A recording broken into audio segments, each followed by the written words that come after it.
다 같이 읽도록 하겠습니다. 성령이 아시아에서 말씀을 전하지 못하게 하시거늘 그들이 부르기아와 갈라디아 땅으로 다녀가 무시아 앞에 이르러 비두니아로 가고자 애쓰되 예수의 영이 허락하지 아니하시는지라. 무시아로 지나 드로아로 내려갔는데 밤에 환상이 바울에게 보이니 마게도냐 사람 하나가 서서 그에게 청하여 이르되 마게도냐로 건너와서 우리를 도우라 하거늘 바울이 그 환상을 보았을 때 우리가 곧 마게도냐로 떠나기를 힘쓰니 이는 하나님이 저 사람들에게 복음을 전하라고 우리를 부르신 줄로 인정함이르라. 아멘. 멈출 수 없는 사명이라는 제목으로 오늘 말씀을 나누고자 합니다. 우리에게는 멈출 수 없는 사명이 있습니다. 결코 포기할 수도 없습니다. 그만둘 수도 없습니다. 하나님께서 주신 사명이지요. 그 사명은 바로 땅끝까지 복음을 전하고 영혼을 구원하라는 것입니다. 이번에도 저희들이 단기 선교를 다녀왔습니다. 단기 선교를 갔다 올 때마다 느끼는 것 중에 하나가 하나님이 이미 준비해 놓으셨다는 것을 여실히 느끼지 않을 수가 없습니다. 제가 한번 나는 몇 번이나 단기 선교를 갔다 왔나 한번 이렇게 대강 꽂아 이렇게 세알해 봤어요. 한 9번 정도 이제 지금까지 다녀온 것 같아요. 하나님의 은혜로 갈 때마다 느끼는 것은 전혀 내가 준비하지 않은 길이 있고 준비되지 않은 사람을 만나고 그런 사역들을 하다가 오는 거예요.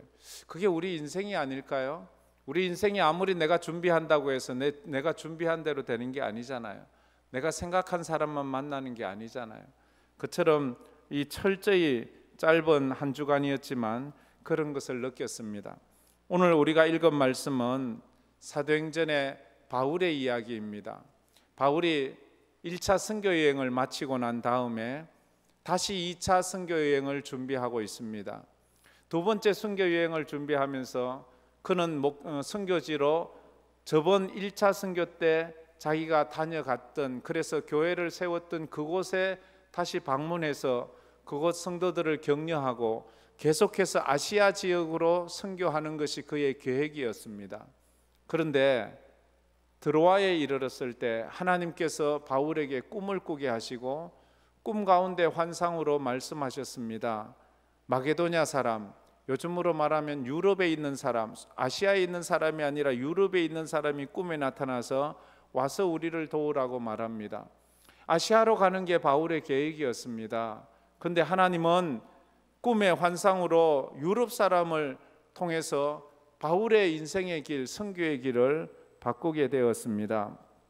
우리가 살다 보면 내 인생이 내가 계획했던 것과 완전히 180도 바뀌는 그런 경우가 있습니다. 그때 묻지요. 왜 내가 준비한 대로가 아니고 전혀 다른 대로 내 인생이 바뀝니까? 역사가 토인비는 이런 말을 했습니다. 드로아에서 마게도냐를 향하던 바울을 싣는 벨은 유럽의 운명과 인류의 역사를 바꾸어 놓았다고 라고 말을 하고 있습니다. 바울이 아시아를 가고자 했을 때 하나님은 유럽으로 가게 했어요. 그 당시 유럽은 어떤 땅입니까? 야만인들의 땅이었습니다.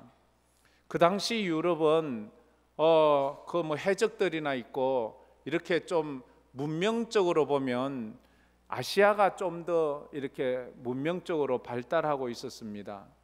만약 복음이 아시아로 바울의 계획대로 갔다면 아시아에 복음이 전해지고 기독교가 전해지고 기독교 문화가 그 사람들을 만들어내면서 그 문화가 아시아에서 더 꽃피워서 그 문화가 아메리카로 유럽으로 돌아왔을 거예요. 그런데 하나님의 그 섭리는 유럽으로 가서 그 유럽을 또 복음화시키고 문명이 발달하게 하고 그 문명과 복음이 아메리카로 가고 아메리카에서 이 아시아로 넘어오게 하는 이런 것들이 있지 않습니까?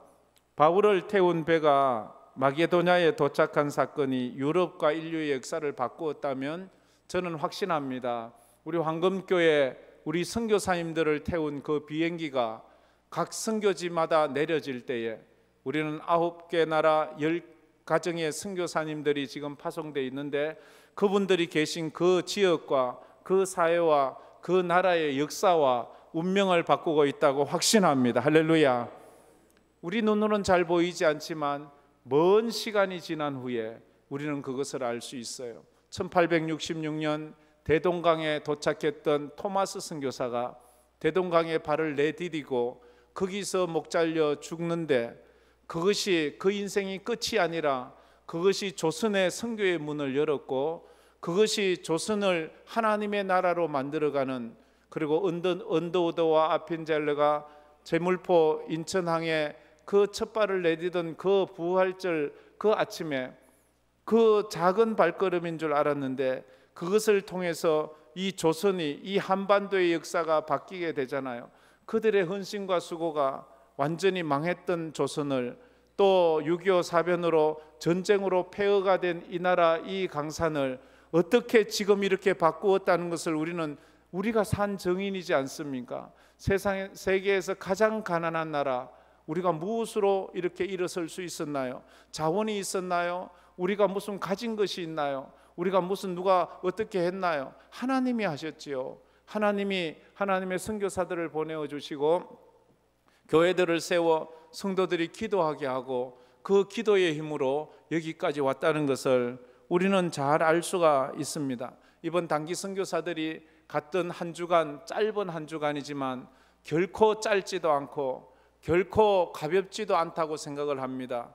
왜냐하면 짧은 한 주간의 인생도 하나님 보실 때는 금처럼 무겁고 귀하다고 생각하기 때문입니다. 그래서 가기 전에도 우리끼리 얘기를 했고 가서도 꾸준히 얘기했던 것 중에 하나가 우리 인생을 한 주간 하나님 앞에 드렸다. 그런 사람이 몇 명이나 있겠습니까? 우리 교회는 단기 선교를 다녀오신 분들이 그래도 여럿 있다고 생각을 하고 그분들은 짧은 한 주간 휴가처럼 생각했는지 모르지만 하나님 앞에서는 그 한 주간이 그의 인생이고 그의 삶이고 그의 생명을 하나님 앞에 드렸기 때문에 먼 훗날 하나님 앞에 서서 상급을 받을 때에 선교사의 상급을 받으리라 그렇게 확신을 합니다. 할렐루야. 그래서 이 일에 같이 동참한 분들도 같은 상급을 받는 거예요. 가든지 보내든지 우리는 다 같은 선교사예요. 그래서 우리 열가정 선교사님들이 가 있는 그곳에 우리 선교사만 가 있는 것이 아니라 우리 교회 성도들이 함께 가서 기도하고 함께 물질을 보내고 이런 귀한 일에 쓰임 받는 거예요. 물론 많은 교회들이 선교를 많이들 하고 있지만 우리 교회도 이 일에 최선을 다하고 있기에 하나님 앞에 정말로 영광 돌리고 우리 황금교회 교인이라는 것이 천국 가서도 자부심을 느낄 수 있는 그런 축복이 있다 할 수 있습니다. 그 은혜를 누리시기를 주의 이름으로 축복합니다. 하나님이 주시는 비전에는 어떤 역사가 일어나는가? 첫째로 이 질문을 해봅니다. 첫째는 하나님이 주신 비전은 인생의 방향을 전환하게 하고 역사의 물줄기를 바꿉니다. 다 같이 읽어봅시다. 하나님이 주신 비전은 인생의 방향을 전환하게 하고 역사의 물줄기를 바꿉니다. 하나님이 그날 밤에 바울에게 주신 환상은 그냥 환상이 아니었습니다. 하나님의 비전이었습니다. 그 하나님의 비전을 가진 그 바울을 통해서 하나님은 일하셨어요. 그 비전이, 그 꿈이 바울의 인생의 방향을 바뀌게 했습니다. 아시아로 향하던 그의 인생을 유럽으로 바뀌게 했습니다. 우리가 예수를 믿고 우리가 성령을 받고 난 이후에 우리 인생의 가치관이 바뀌고 우리의 삶의 우선순위가 바뀔 때 우리는 보게 됩니다. 예수를 믿지 않았다면 여전히 세상에서 잘 먹고 잘 살고 평안하게 그래 오래오래 사는 게 꿈이었다면 예수를 만나고 우리가 은혜를 받고 나서 내 삶의 가치는 오래 사는 것이 목적이 아니라 주를 위해 바르게 사는 것이 목적이고 나만을 위한 삶이 아니라 더불어 사회와 이웃과 인류를 위해서 내가 하나님의 이름으로 살아가는 것이 얼마나 귀하다는 것을 알기에 우리는 살아가는 의미와 목적이 다른 사람이 되어버렸습니다. 그래서 사람들은 가끔은 비전을 가진 사람들이 살아갈 때 이해를 하지 못해 왜 당신은 그 길을 갑니까? 왜 당신은 고생의 길을 갑니까? 왜 당신은 십자가를 지고 갑니까? 예수님이 십자가를 지고 골고다 언덕으로 오를 때 아무도 이해하지를 못했습니다. 왜 저렇게 고생을 하는지. 그런데 은혜 받고 하나님의 비전을 받은 사람은 알 수가 있습니다. 왜 예수님이 골고다로 올라가셨는지, 왜 예수님을 믿게 된 선교사들이 그 어렵고 힘든 선교지로 가야 하는지, 선교지 가지 말고 여기서 편안하게 그냥 예수 믿고 그래도 천국 가는 데는 아무 지장이 없는데 왜 굳이 선교지로 가서 그 위험을 감내하냐고 묻는 사람들도 있습니다. 바울의 꿈은 바울의 운명을 바꾸었습니다. 바울의 운명만 바꾼 것이 아니라 유럽의 운명을 바꾸어 놓았습니다. 그 비전은 사막과도 같은 유럽을 오아시스 옥토와도 같은 그런 땅으로 바꾸어 버리고 말았습니다. 그래서 우리는 꿈을 꾸어야 합니다. 하나님, 저에게도 꿈을 주세요. 잘 먹고 잘 살고 오래 사는 꿈이 아니라 하나님의 나라와 하나님의 영광을 위해서 내가 이 땅에 살았다는 것이 하늘나라까지 가서도 존귀하고 귀하게 여겨지는 그런 삶, 그것을 살다가 가게 해 주십시오라고, 그저 자식들에게 아무런 존경과 감동도 주지 않는 그런 오래 사는 삶이 아니라 자식과 주변 사람들의 마음에 오래오래 감동으로 남을 수 있는 그런 삶을 살아야 합니다. 두 번째로, 하나님이 주신 비전은 새로운 역사를 창조해냅니다. 다 같이 읽어봅시다. 하나님이 주신 비전은 새로운 역사를 창조해냅니다.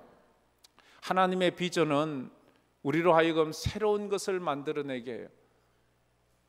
바울에게 그 주신 비전은 유럽을 복음화하고 유럽을 하나님의 나라로, 로마 제국을 무너뜨리는 놀라운 비전을 주셨습니다. 그처럼 하나님의 비전을 가진 사람은 하나님이 쓰세요. 하나님이 쓰시는 사람은 하나님의 비전을 가진 사람이에요.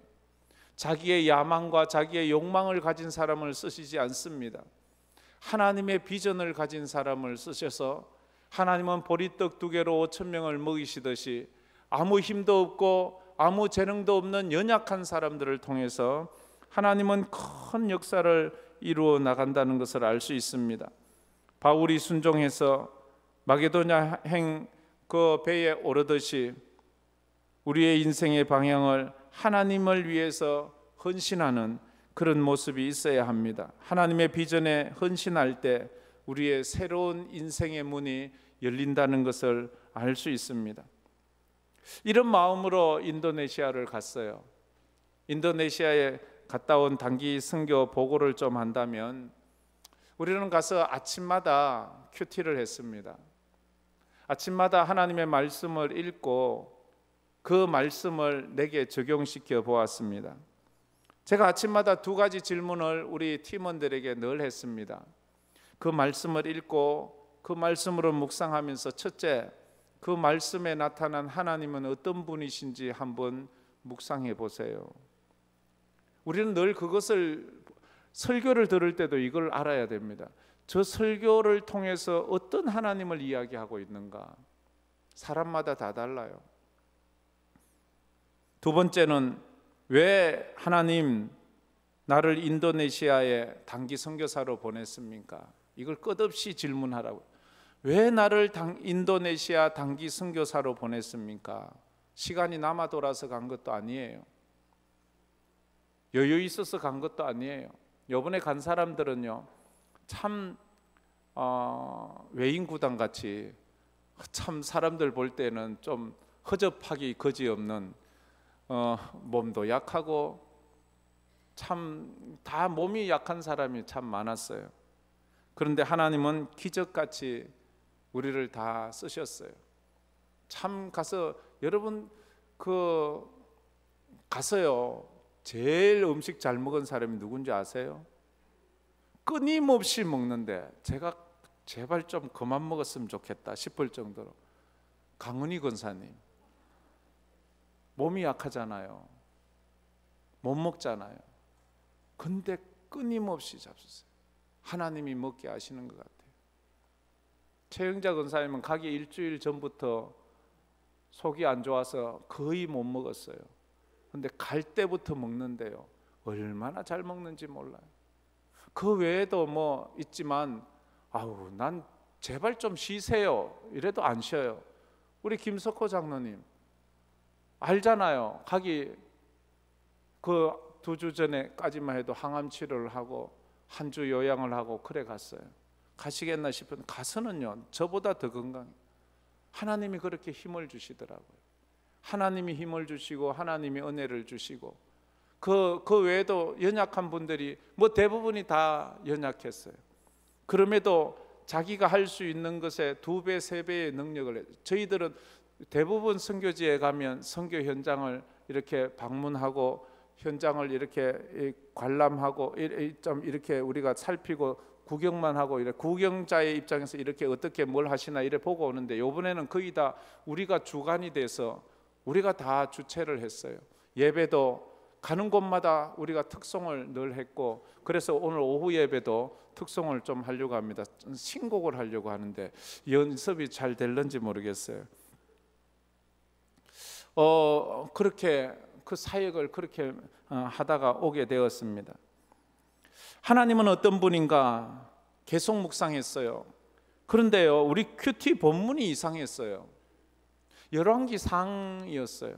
열왕기상은 북왕조 이스라엘의 구테타 계속 신하가 왕을 죽이고 자기가 왕이 되고 조금 있다가 그 왕의 신하가 또 그 왕을 죽이고 그 왕의 신하가 또 왕을 죽이고 그래서 이 구테타를 하는 이런 성경 본문이었어요. 보면서 제가 이런 질문이 하나님 도대체 이 성경 본문이 우리 단기 선교와 무슨 상관이 있습니까? 반란을 일으키고 왕을 죽이고 모반을 하고 그러면서 깨달은 것 중에 하나가 이게 역사의 주관자는 하나님이시구나 하는 거예요. 보이는 세상 역사의 주인은 사람이 하는 것 같아요. 이 한국이 또 보이는 역사의 주인은 대통령이나 정부나 뭐 여야당이나 야당이나 이런 사람들이 하는 것 같지만 그러나 먼 역사를 길게 보면 결국 그 역사를 하나님이 주관하고 있다는 것을 우리가 알 수가 있습니다. 사람은 그래요. 이스라엘 사람들 그 왕들은 자기가 섬기는 왕을 죽이고 자기가 왕이 되어 이 나라 내 거야, 이제 내가 왕이야, 내가 마음대로 할 거야. 그런데 얼마 안 있으면 그가 섬기는 신복이 그를 또 죽여요. 그리고는 그 신복이 왕이 돼요. 누가 주인인가요? 내가 주인이라고 말하지만 자기 신복한테 죽는데요. 뭐 인간은 주인이 아닙니다. 저는 인도네시아에 가서 그걸 여실히 느꼈어요. 인도네시아 가니까 모슬렘 국가인 것 같아요. 모슬렘 사람들이 87%나 돼요. 그래서 모슬렘인들이 통치를 해요. 모슬렘인들이 작은 기독교와 다른 종교들을 막 탄압을 해요. 그리고 그 나라가 모슬렘 국가라는 것을 공연하듯이 그들은 큰 소리를 치고 있어요. 그런데 그 나라를 내가 쭉 보면서 느낀 것은 모슬렘의 나라가 아니고 하나님의 나라다라는 것을 제가 깨닫게 되었습니다. 전혀 알지 못했어요. 인도네시아에 대해서는. 여러분 인도네시아를 좀 아시나요? 그냥 이름은 알지만 인도네시아의 역사를 아시나요? 전 이번에 알고 깜짝 놀랐어요. 우리나라는 35년만 일제의 식민지 생활을 해도 얼마나 고통과 억압과 서러움의 세월을 보냈어요. 인도네시아는요 340년을 식민지로 살았어요. 1945년 8월 15일 일본이 망할 때까지 네덜란드의 지배로 340년을 식민지로 살았어요. 자기 이름도 없고요, 자기 글도 없고요, 자기 문화도 없어요. 그러니까 우리 한반도가 우리도 힘든 역사다, 이게 고마 우리는 의리강처럼 느껴져요. 그리고 이스라엘 사람들이 애굽에서 430년을 노예로 살지 않습니까? 그런 것들을 생각하면, 그런데도 그 나라가 하나님의 은혜로 다시 회복되어 가는 것. 한국은 단일 민족이잖아요. 반만년 역사를 가지고 있잖아요. 인도네시아는요 단일 민족이 아니에요. 1300개 종족이 모인, 우리는 단일 민족인데도 맨날 찢고 뽑고 싸우고 강 하나 건너면 남이락하고 산 하나 건너면 남이락하는데도 그래도 우리는 같은 말, 같은 조상의 피를 이어받은 우리잖아요. 그래도 마음이 안 맞아서 연일 싸우는데 1300개 종족이에요. 언어가 다르고 문화가 달라요. 그런데 그 사람들이 한 나라에 사니까 얼마나 나라가 혼란스럽고 힘들겠어요. 몇 년 전에 쓰나미가 와서 30만 명씩 막 한꺼번에 죽어버리고, 화산이 터지고 지진이 나고 1년에도 몇 번씩 비행기가 추락해서 사람들이 무참하게 죽어가는 그런 나라가 바로 이 인도네시아였어요. 세계에서 섬이 가장 많은 나라예요. 16,000개가 넘어요. 16,000개가 넘는, 그 중에서 6,000개밖에는 사람이 살지를 않아요.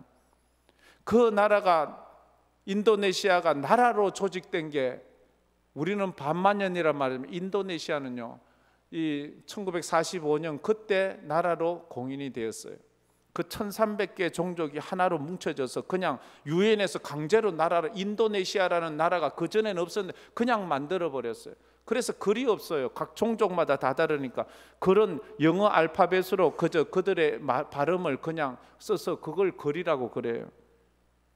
그런 문화를 보면서도 그 문화가 하나님께서 하시는구나 하는 것을 느꼈어요. 그 나라 수도가 자카르타인데, 자카르타가 지금 바다에 잠기고 있잖아요. 바다에 잠기는 속도가 너무 빨라서 수도 이전을 2022년도에 수도를 누산타라로 이전하는 법안을 통과시켰어요. 이제 그들은 누산타라로 수도를 이전해, 지금 있는 수도가 잠기기 때문에 그렇게 수도는 잠기고 있는데, 제가 본 그 인도네시아 민족은 떠오르고 있는 느낌이 들었어요. 자카르타가 얼마나 부유한지요, 서울에 와 있는 것 같았어요. 그들이 아시안 게임을 유치하고 나서는 급성장하는, 우리가 올림픽을 유치하고 나서 급성장하는 것처럼 그들이 그러면서 이제 그 모슬렘 국가가 점점 개방화돼 가는 것을 보았습니다. 하나님은 어떤 분이신가? 역사의 주인이에요. 왜 나를 인도네시아 단기 선교로 보냈습니까? 저희들이 간 다음 날이 8월 15일이었어요. 8월 15일 광복절 날 아침에 같이 큐티를 하면서 제가 그 인도네시아를 생각하며 이런 기도문을 적은 적이 있습니다. 이런 기도문입니다.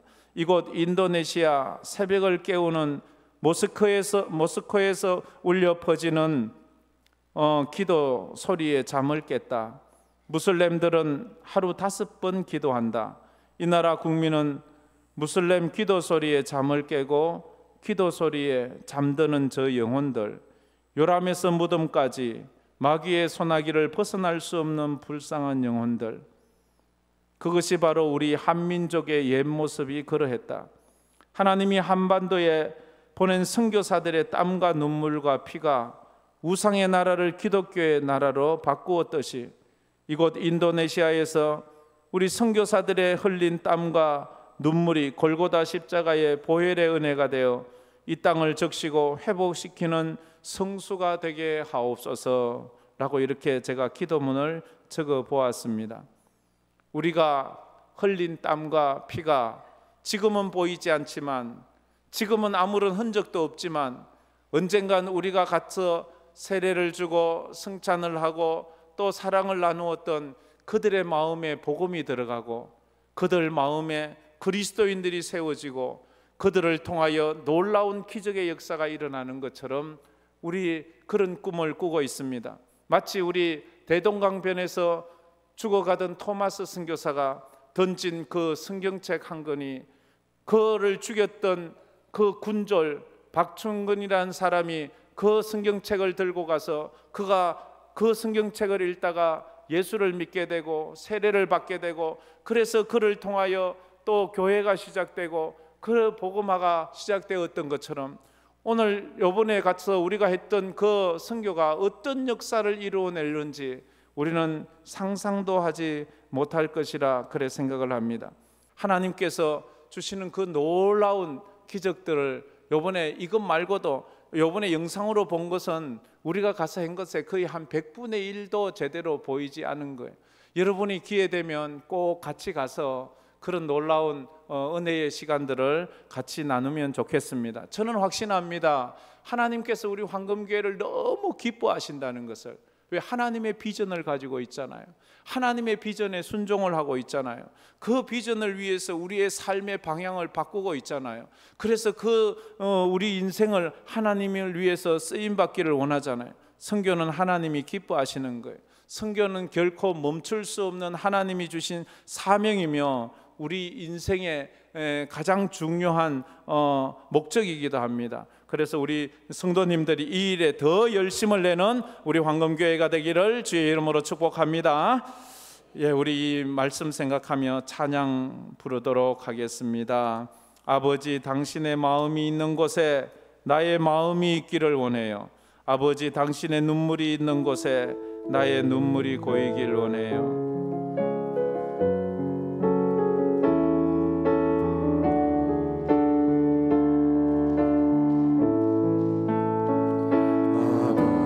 당신의 마음이 있는 곳에 나의 마음이 있기를 원해요. 아버지, 당신의 눈물이 고인 곳에 나의 눈물이 고이길 원해요. 아버지, 당신이 바라보는 아버지, 당신이 바라보는 영혼에게 나의 두 눈이 향하길 원해요. 아버지, 당신이 울고 있는 어두운 땅에 나의 두 발이 향하길 원해요. 나의 마음이 아버지의 마음 알아. 내 모든 뜻 아버지의 뜻이 될 수 있기를. 나의 온몸이 아버지의 마음 알아. 내 모든 삶 당신의 삶 되기. 나의 마음이 아버지 마음 알아. 나의 마음이 아버지의 마음 알아. 내 모든 뜻 아버지의 뜻이 될 수 있기를. 나의 온몸이 아버지의 마음 알아. 내 모든 삶 당신의 삶 되기를. 우리 말씀을 생각하며 눈을 감고 손을 모아 한번 기도했으면 좋겠습니다. 여러분에게는 삶의 의미와 목적이 있습니까? 여러분의 멈출 수 없는 사명을 인식하고 살아가고 있습니까? 아니면 그냥 잘 먹고 잘 살고 오래 사는 것이 인생의 의미이고 목적입니까? 그리스도인은 누구도 그런 사람이 되어서는 안 됩니다. 우리에게는 멈출 수 없는, 포기할 수 없는 그런 사명이 있습니다. 하나님의 나라를 확장하는 것이고 죽어가는 영혼을 구원하는 것입니다. 하나님의 비전을 가진 사람은 인생의 방향이 전환되고 역사를 바꿔내는 힘이 있다고 했습니다. 하나님, 당신은 어떤 분이십니까? 하나님, 왜 나를 예수 믿게 하셨나요? 우리가 한번 물으면서 하나님, 내가 이 땅에서 정말로 예수를 믿게 되었는데 이 감격으로 믿음으로 살고 이거 전하며 살게 해달라고 우리 다 같이 통성으로 기도하며 나가겠습니다. 참 좋으신 하나님 아버지 감사합니다. 이 귀한 시간에 하나님의 은혜 가운데 오늘도 저희들이 경배드리고 하나님을 찬송하는 아버지 말씀들을 위해 아버지 하나님 주님의 마음을 알기를 원합니다. 주님의 뜻을 발견하기를 원합니다. 우리를 땅에 보내주시고 귀한 복음의 사명을 허락해 주셨는데 하나님 아버지 그 사명 감당하며 살아가는 저희들이 되게 하여 주시옵소서. 우리 한국교회 모든 성도들도 귀한 복음의 사명, 선교적 사명 아버지 감당하고 하나님께서 기뻐하시는 그 뜻을 이루어드리는 우리 한국교회 모든 성도들이 되게 하여 주시옵소서. 아버지, 나를 예수 믿게 하시고 나를 복음 전가하게 하시고 또 하나님 영광 위에 아버지 그렇게 귀하게 사용될 수 있도록 저희들을 불러주셨사오니 하나님 아버지 주님의 뜻을 이루며 그 복음 사역 찬양하며 주님 영광 올려드리는 귀한 삶을 살아갈 수 있는 우리의 삶이 될 수 있도록 우리 한강교회와 함께해 주시고 세워주시고 파송한 우리 모든 선교사님들 그 나라와 민족 가운데 언제나 함께하여 주시옵소서.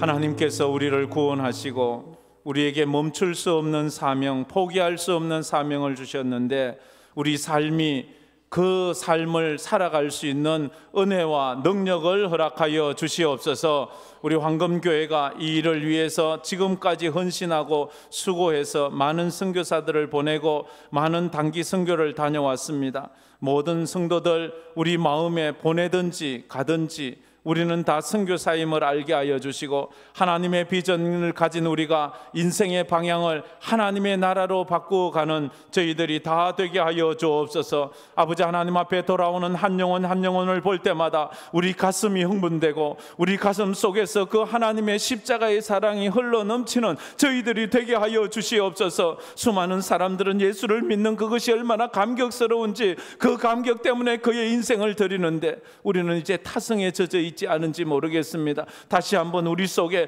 구원의 역사가 일어나고 감격이 일어나는 은혜가 있어서 이 사명을 주님 오시는 그날까지 감당하는 우리 교회와 우리 모든 성도가 되게 하여 주시옵소서. 지금은 우리 주 예수 그리스도의 은혜와 우리 하나님 아버지의 무한하신 사랑하심과 성령님의 감화 감동 위로 충만하심이 하나님의 명령에 순종하여 멈출 수도 포기할 수도 없는 선교적 사명에 순종하며 살겠다고 고백하는 우리 모든 선교사들 그 머리 위에 우리 성도들 삶과 그 가정과 그 인생 위에 또 우리 열가정 선교 사역 위에 또 해외로 타지로 군문으로 흩어진 우리 성도들 위해 이제로부터 영원토록 함께 있을지어다.